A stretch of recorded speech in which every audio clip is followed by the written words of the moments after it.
Salut à tous et bienvenue dans cette nouvelle vidéo de la série Les nouvelles à l'atelier, donc que je fais régulièrement, donc une fois par mois en général, qui montre bien sûr si j'ai des nouveautés à montrer bien sûr, et qui montre un peu tout ce qui s'est passé, les nouvelles acquisitions dans l'atelier.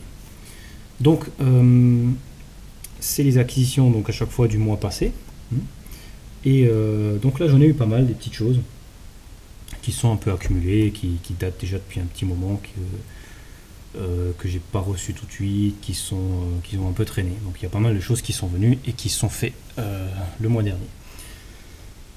Donc on va commencer par les choses simples. On a ici un petit marteau. Donc super petit marteau en bronze ou laiton. Assez lourd quand même sur l'avant, avec un joli petit manche. Jolie patine, bien, et une très bonne prise en main, je trouve, une très bonne texture. Super pratique, donc un côté plus large, un côté plus petit, on peut voir qu'il a déjà pas mal servi, hein, c'est pas du neuf. Mais super pratique, j'en avais pas en bronze, pour taper les pièces plus fragiles, hein, donc pour pas abîmer. Donc vraiment pratique, bac de roulement par exemple, pin de blocage, des choses comme ça, qui sont vraiment, pour laquelle c'est vraiment très utile, donc à accrocher à mon tableau. Donc aussi ici, un petit paquet de limes, donc que de la lime probablement de l'ancien stock, en tout cas que du neuf. Donc on a du Nicholson ici, la plupart c'est du Talabot France, très bonne qualité, tout neuf. Ensuite en même temps j'ai ici des, je me suis refait un stock, enfin je me suis fait un stock, j'en avais jamais, je prenais toujours à 2-3 pièces à chaque fois, des lames de scie, donc les marques Ultra Record, fabrication française en 8 dents, qui sont vraiment les meilleures lames que j'ai testées. Donc version jaune, qui sont des spéciales HS16, donc bimétal, et qui ont un tranchant absolument extraordinaire pour une durée absolument impressionnante. Donc celle-ci, vous coupez à une vitesse qui a strictement rien à voir avec une lame bas de gamme ou une lame basique. Donc là il faut regarder sur eBay, vous les trouvez souvent à super prix. J'en ai eu un paquet de 100 pour 34 €, donc 34 centimes pièce. Je mets au défi quiconque de trouver une lame même bas de gamme à ce prix là. En général ça tourne dans les 3-4 € la lame si on veut déjà une qualité moyenne. Donc là on a vraiment la super qualité, le top, à mon avis le top des lames de scie à métaux pour un prix dérisoire. Donc un paquet de 100, donc ça c'est des paquets emballés en paquet de 10 dans une boîte en métal. Ça c'est un des paquets. Donc là j'en ai déjà pour quasiment toute ma vie à mon avis. Ensuite on a, chose intéressante que j'ai trouvé, des lunettes neuves d'ancien stock d'ex-Union soviétique, donc de Russie, avec des vrais verres. Et j'ai vraiment du mal à trouver des lunettes avec des vrais verres Securite. La plupart sont en plastique et ça m'embête, parce que le plastique, j'aime pas les verres en plastique, ils deviennent rapidement à chaque fois rayés, à chaque fois marqués, mat, et c'est un peu embêtant. Donc j'ai eu 3 paires, j'ai trouvé un lot de 3 paires à vendre aux enchères pour seulement 2 €. Donc j'ai reçu ça avec frais de port à 9,80 €, qui dit mieux, pour des lunettes de sécurité qui sont de bonne qualité, puisque c'est pas le pas cher qu'on trouve en magasin de bricolage, hein. Mais bel et bien de la qualité à l'ancienne. Donc 3 paires comme ça. Et là je pense que j'en ai vraiment pour un bon moment, puisque ça va permettre d'en accrocher un peu partout, aux différents postes, donc perceuse, tout ça, d'avoir une paire accrochée à proximité, c'est vraiment pas mal. Donc ensuite on a ces petits flacons ici qu'on peut voir. Donc on a ici de l'encre de contrôle, donc du bleu de contrôle, donc qui sert pour les opérations de grattage par exemple. On enduit notre marbre de bleu de contrôle et après on vérifie, on frotte notre pièce dessus pour vérifier par exemple. Donc j'ai montré ça dans une des vidéos du diviseur dans lequel je fais un contrôle au marbre avec la fameuse partie grattage. Ensuite on a du rouge aussi, donc même principe. Le rouge on l'utilise plutôt par exemple, on le met sur un chiffon et on enduit notre pièce avant de passer au bleu, ce qui fait un meilleur contraste entre les deux teintes. Donc pourquoi je montre ça? Parce que déjà le bleu de contrôle c'est dur à trouver, et J'utilisais toujours celui de chez RDG Tool, mais qui est à base d'huile, et donc pour le nettoyer il est assez délicat, il faut utiliser du solvant. Pareil, donc sur les doigts, sur le marbre, tout ça, c'est pas aussi intéressant, pas aussi facile à nettoyer. Celui-ci, comme on peut le voir, comme c'est noté ici, est à base d'eau, donc soluble à l'eau, et qui donc est déjà spécialement fait pour le marquage, bleu de marquage, et qui permet de donc facilement nettoyer le marbre et les pièces, donc soluble à l'eau, que j'ai acheté chez Artco, donc ARTCO, donc aux États-Unis. Super entreprise, très rapide, qui répond aussi très rapidement aux questions. Je les ai contactés pour les frais de port et ils sont vraiment super sympas. Donc ça a été très rapide. Ils ont aussi des grands flacons, mais les grands flacons sont pas beaucoup plus chers. C'est des ça c'est des 1,5 onces, les autres c'est des 8, donc beaucoup plus grands, et qui sont au double du prix. Ceux-ci sont à 5 $ environ. Les autres sont à 11 $ pour beaucoup plus de quantité. Mais le problème, c'est avec les grandes bouteilles qui sont beaucoup plus grandes, ça revient beaucoup plus cher aussi à envoyer jusqu'à chez nous. Donc j'ai choisi d'essayer les petits flacons. Donc très intéressant, donc à tester. J'ai vu ça sur une vidéo et ça m'avait l'air vraiment pas mal. Ensuite, on va passer sur les comparateurs. Alors, les comparateurs, j'ai une belle sélection cette fois-ci. Alors le premier, magnifique comparateur. Qui est carrément au micron, donc au millième de millimètre, et surtout de très grand diamètre. Donc c'est vraiment une taille énorme, avec levier rapide ici, course relativement intéressante, vert légèrement teinté qui doit sûrement bien donner à la caméra anti-reflet, en vrai vert, fabrication marque allemande, donc c'est de l'ancien, hein, il n'est pas neuf. Et on peut même voir l'aiguille qui est carrément repliée à l'avant sur le bout pour être bien droite et fine, pour vraiment être pas plus épais qu'un trait. Vraiment une précision carrément redoutable, parce que là on peut voir la distance entre les traits. Déjà qu'il est en plus au micron avec un grand cadran, ça donne vraiment une super précision. Il était livré en plus avec 3 touches. 3 touches différentes ici, différentes tailles. Donc plus celle qui est montée dessus bien sûr. Donc ça c'est vraiment de la super qualité. Là c'est vraiment une super affaire. Il a juste une petite marque ici et probablement une chute. Donc ça a tout l'air en tout cas. Mais bon, celui-ci je l'ai payé 8 € aux enchères. Donc à 8 €, difficile de trouver mieux à ce prix-là. C'est juste pas possible de laisser. Il n'y avait personne dessus, je comprends pas. Bon, tant mieux pour moi bien sûr, mais génial. 8 €, j'ai pas pu laisser.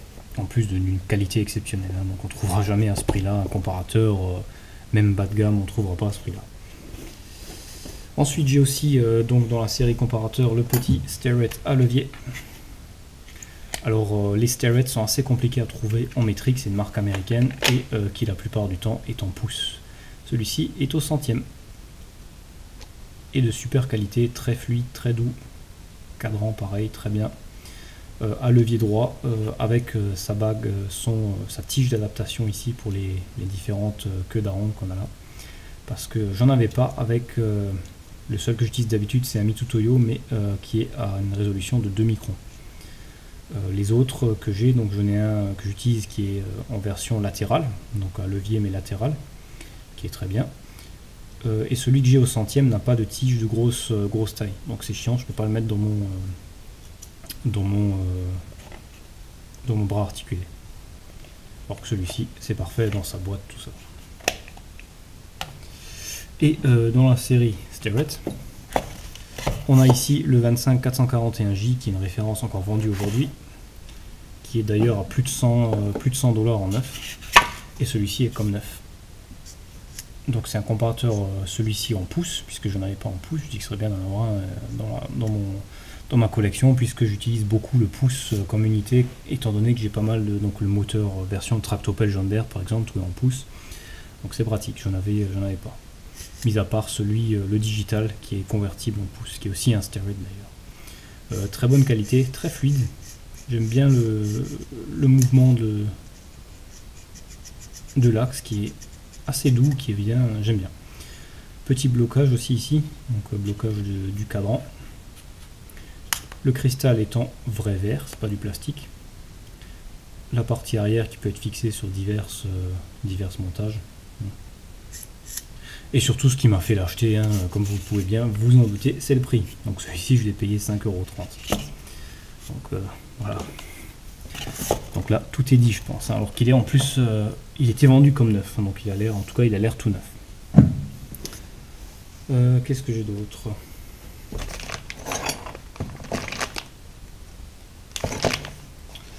Donc j'ai aussi, puisqu'on est sur le Starrett, on va continuer sur le Starrett.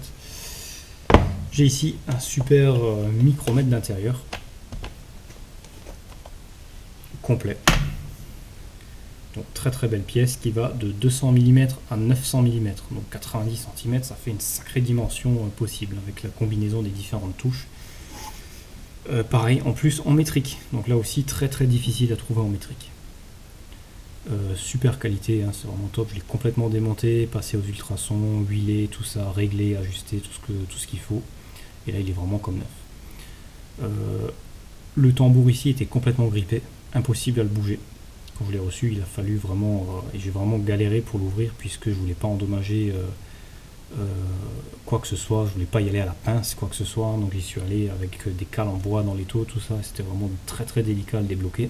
Je sais pas exactement ce qu'il y avait parce que le filetage est très propre. Enfin, il y avait des petits morceaux dedans, je sais pas ce que c'était. J'ai tout nettoyé, il est impeccable, il n'y a aucune marque, il est sans jeu, super précis de devant du début à la fin et très fluide. C'est vraiment comme neuf là. Donc micromètre d'intérieur avec les diverses touches qu'on vient placer là-dedans. Tout simplement qu'on vient embuter et réglable bien sûr pour l'ajuster, pour le régler, le calibrer. Donc complet, il manque rien du tout. Tout est en super état. J'ai fait un nettoyage, il n'y avait pas beaucoup de rouille, hein. Niveau rouille il y avait quasiment rien, quelques tout petits points, mais vraiment rien du tout. Et j'ai bien huilé tout ça. La pochette est en bon état, hein, donc le velours, tout ça est propre. L'extérieur, bon, on voit qu'il est vieux, hein, c'est vraiment... d'ailleurs rien que le logo, hein, ça montre bien qu'il est très très vieux. Super système de fermeture aussi, intéressant. Et avec pas le comparateur, ce micromètre d'intérieur était vendu également le grand micromètre d'extérieur de la même marque, Starrett, de super qualité. Donc là c'est vraiment un ancien, donc en style, je sais pas si du bakélite ou de l'ébonite je pense, qui lui aussi était en mauvais état, hein. J'ai dû tout démonter, donc la bague de friction était bloquée, complètement bloquée. De la rouille superficielle un peu partout, rien de spécial, hein, donc c'était pas vilain, mais c'était surtout bloqué à l'intérieur. Donc tout nettoyer, tout démonter, et là c'est fluide, c'est vraiment d'une douceur, c'est impressionnant. Aucun jeu, bien réglé, le blocage fonctionne très bien, tout fonctionne super. Alors c'est aussi en métrique, hein, donc ça c'est aussi rare en Starrett. C'est un 200 à 300 mm avec toutes ces tiges, donc toutes les tiges ici qui viennent avec pour les différentes tailles qu'on vient mettre là-dedans. Ensuite desserrer ici et on peut sortir la tige ici qui est mise dedans.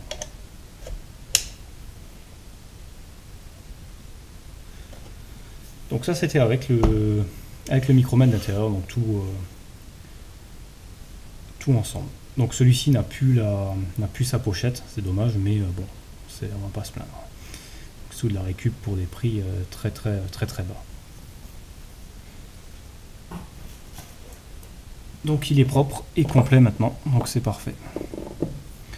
J'ai aussi ici une plaque intéressante, petite plaque que j'ai récupérée. Une Reos qui va servir de Reos pour la futeuse, donc pour un petit projet pour l'utilisation du plateau sinus sur la rectifieuse, affûteuse rectifieuse, pour le rehausser un peu parce qu'il est trop bas si je le pose sur la table. Donc là une belle petite Reos à nettoyer, elle est plutôt correcte, elle n'est même pas vraiment, c'est vraiment de la rouille superficielle, donc rien de bien méchant. Ensuite on a ici un micromètre enfin pas un micromètre, plutôt un microscope, tout neuf, qui est un micromètre de centrage et de mesure, donc qui a à l'intérieur une petite une graduation. Je sais pas si on arrivera à la voir à la caméra, c'est bon, on va voir ça. Je sais pas si on verra quelque chose ici. Et qui donc permet de mesurer au dixième près une pièce et d'avoir également un zoom ici. Donc on peut zoomer.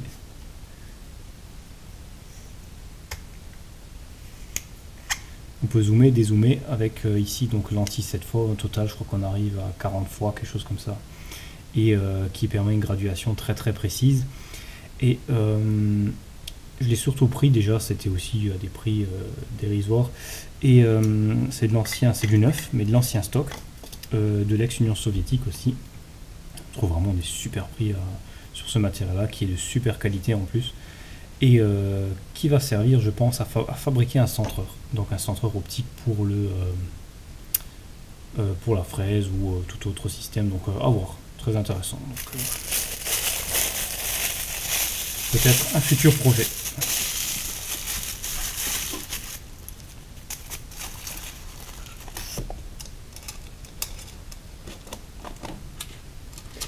Donc avec son coffret en bois, parfait état.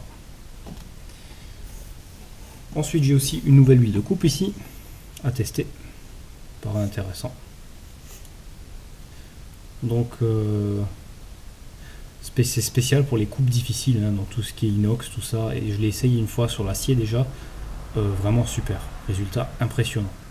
Le tarot il passe tout seul là-dedans, c'est comparé aux autres huiles que j'ai essayé, c'est vraiment la meilleure. Donc pas mal, pourtant elle est bien liquide, hein, et intéressant. En tout cas vraiment super résultat au premier usage. J'ai pas essayé dans l'inox encore, mais je manquerai pas de vous tenir au courant. Deux lames de scie circulaire ici, de scie à ruban, pas de scie circulaire, vous avez compris, de tailles différentes. Donc pour ma petite scie que vous avez sûrement déjà vu dans quelques vidéos. Les lames chinoises là sont pas top, alors j'ai une fois investi, c'est un grand mot, hein, puisqu'elles sont pas plus chères que les lames chinoises, mais de qualité. Donc c'est des lames à diverses dentures, à deux types de dentures sur la même lame, c'est-à-dire qu'on a une lame, une denture fine qui devient progressivement grande, puis nouveau fine, ce qui va éviter les accros et faire une coupe plus fluide, on va dire. Donc j'ai deux types, version très grande dent et version standard. Et petit lot pour 5 €. J'ai pas pu laisser non plus, enfin j'ai surtout cherché pour ça. J'ai souvent été coincé au niveau de la tôlerie quand je fais de la tôlerie pour récupérer comme il faut les angles qui sont trop pliés ou mal pliés, qui ont travaillé, qui ont été tapés, déformés. Et là on a une petite sélection d'étaux de soudeur, d'étaux à main qu'on peut tout simplement utiliser pour une tôle. On peut bien gripper une tôle là-dedans et travailler, la tenir, la plier, enfin on peut vraiment travailler avec, c'est vraiment top, c'est vraiment pas mal, et pour 5 €. Et j'en ai deux donc avec un plus usé qui a déjà été modifié, mais très bien. Et surtout la petite pince de couvreur qui permet vraiment d'aller dans les tôles, dans les angles, hein, pour tenir, bouger, enfin voilà, donc très utilisé de couvreur pour la zinguerie. C'est vraiment pas mal, 5 € le lot, c'est une bonne affaire. Et les dernières choses ici, il y a eu ce gros tourteau que j'ai aussi racheté pour 30 € et qui est d'un diamètre 100 mm à plaquette. Donc plaquette, tout était dessus. Il avait juste à refaire une des petites pattes qui retient les plaquettes vers le bas. J'ai mis un point de soudure au TIG, limé ça très délicatement pour arriver au centième près avec la plaquette à la même hauteur que les autres, et c'est parfait. Donc le porte-fraise je l'avais déjà, juste acheté le tourteau, et les plaquettes, encore une arête de coupe neuve dessus, donc je les ai gardées. C'est du 100 mm et j'avais rien du tout en cette taille, puisque j'avais plusieurs tailles en dessous et au-dessus, mais pas, j'allais directement de 63 à 160 mm. Donc là j'ai maintenant une taille entre à 100 mm.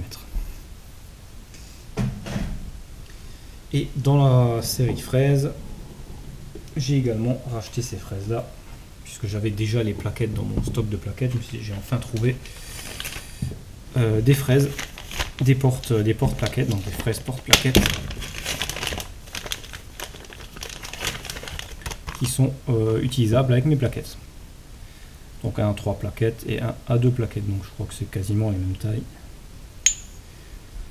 Ça c'est du 32 mm et ça doit être du 40. Donc 32 et 40. Très intéressant, donc un 2 dents et 3 dents pour les petits surfaçages, les petites opérations classiques. J'avais pas de fraises à plaquettes pour ça et comme j'avais déjà surtout les plaquettes, je me suis dit pourquoi pas, on va essayer. Effectivement, c'est pas mal, c'est très pratique. Ça permet de l'usinage très propre et avec un bon fini. Je pense avoir fait le tour, donc j'ai fait un peu le tour des petites nouveautés, ce qui est déjà une belle petite brochette. Donc déjà une belle petite brochette de nouveautés d'arrivage. Donc le but c'est un peu de partager ça, partager les petites trouvailles intéressantes, genre cette nouvelle encre, cette huile de coupe aussi, c'est intéressant je pense. Montrer un peu les différents outils et un peu à quoi ils servent. Donc si vous avez des questions sur certains outils, mais je pense pas qu'il y a grand chose de spécial dans le lot que je vous ai montré là. La plupart des choses sont des outils classiques. Je suis particulièrement content du lot des 2 micromètres, là surtout celui d'intérieur puisque j'en avais pas en cette taille, j'ai un petit jusqu'à 200 mm mais j'avais pas de grande taille et puis surtout c'est dans le lot. Donc ça c'est vraiment le truc intéressant. Et également le grand micromètre, le grand comparateur au micron qui est très intéressant. Donc le but de cette vidéo c'est un peu de montrer les matériaux, les outils et les matériaux que j'aime utiliser et pourquoi pas certains d'entre vous peuvent aussi donc du coup connaître ces marques différentes qu'on connaît peut-être pas, qu'on voit pas tous les jours et pourquoi pas essayer. Donc par exemple pour ces lames, donc ça c'est quand même une marque assez connue. Pour ces lames vraiment, si vous avez à essayer des lames, essayez celle-ci. Donc attention par contre à la taille des dents. Là j'ai pris du 8 dents qui est déjà bien gros, hein. Donc c'est plutôt de l'ébauche, pas de l'ébauche mais c'est de la coupe rapide, c'est pour les grosses coupes, c'est parfait. Donc là ça va très très vite. Ils ont aussi en dents plus fines bien sûr. Voilà, donc cette vidéo touche à sa fin et j'espère que ça intéressera du monde puisque c'est vrai que c'est pas des vidéos, il n'y a pas vraiment de mécanique ni de, en tout cas il n'y a pas de réalisation à proprement parler, mais je pense que c'est intéressant de partager un peu les outillages puisque quand on aime bien la mécanique, on aime aussi les outils en général. Donc moi en tout cas moi c'est mon truc. Et j'aime beaucoup l'outillage de précision, donc les micromètres, tout ça, c'est vraiment un truc. J'aime bien équiper mon atelier, montrer un peu tout ça et discuter, éventuellement avoir des discussions avec certaines personnes à ce sujet. Voilà, donc merci à tous les abonnés et surtout n'hésitez pas à vous abonner, c'est gratuit et vous serez informé des nouvelles vidéos qui viennent, que je mets régulièrement en ligne. Merci à vous et je vous dis à la prochaine vidéo.